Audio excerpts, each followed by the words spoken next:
ராஜி போட்டியில் ஜெயிக்கிறாங்க. ஜெயித்தோடனே second prize bike வாங்குறாங்க. வாங்கினோடனே அவ்வளோ சந்தோஷப்படுறாங்க. பயங்கரமாக சந்தோஷப்படுறாங்க. அப்படியே வாங்கிட்டு கீழே வராங்க. வந்த உடனே பாருங்க அத்தை அப்படின்னு சொல்கிறாங்க. ஏய் என்னடி ஃபஸ்ட்டு ப்ரைஸ் கார் வாங்கணும்னு சொன்னால் செகண்ட் ப்ரைஸ் வாங்கிட்டு வந்திருக்க அப்படின்னு சொல்கிறாங்க. இங்கே பாரு கதிர் இந்தா அப்படின்னு சொல்லிட்டு கொடுக்குறாங்க. அப்படியே வாங்குறாரு. வாங்கினோடனே அவ்வளோ சந்தோஷப்படுறாரு. இங்கே பாரு உனக்காக தான் நான் பைக் ஜெயித்தேன் அப்படின்னு சொல்கிறாங்க. அதை கேட்டோடனே மீனா அப்படியே சிரிக்கிறாங்க. எனக்கு தெரியும் ராஜி, எனக்கு தெரியும் நீ ஃபஸ்ட்டு ப்ரைஸ் நல்லா ஆடுவேன்னு எனக்கு தெரியும்.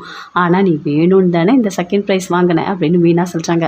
ஆமாக்கா, கதிருக்கு பைக் இல்லைல்ல, அதனால தான் எனக்கு பைக் வேணும்னு தோணுச்சு அப்படின்னு சொல்கிறாங்க. அதை கேட்டோன்னே அப்படியே பார்க்குறாங்க கோமதி.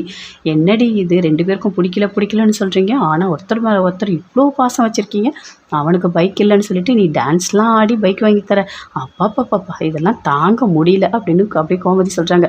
அப்படியே சிரிக்கிறாங்க ராஜி. அப்படியே கதிரும் பார்க்குறாரு. 2 பேருமே சேர்ந்து அப்படியே ரொமான்ஸ் பண்ணிகிட்டு இருக்காங்க. அப்படியே பார்க்குறாங்க மீனா. இங்கே பாருங்க 2 பேர் பார்க்குறதெல்லாம் போதும், வீட்டுக்கு போகலாம், மற்றெல்லாம் வீட்டில் போய் வச்சுக்கலாம் அப்படின்னு சொல்லிட்டு மீனா சொல்கிறாங்க. அப்படியே கதிர் வெக்கப்பட்டு சிரிக்கிறாரு. எல்லாருமே சேர்ந்து வீட்டுக்கு வராங்க. கதிர் பயங்கரமாக சந்தோஷப்படுறாரு. ராஜியும் ரொம்ப சந்தோஷப்படுறாங்க நம்ம ஜெயிச்சிட்டோன்னு.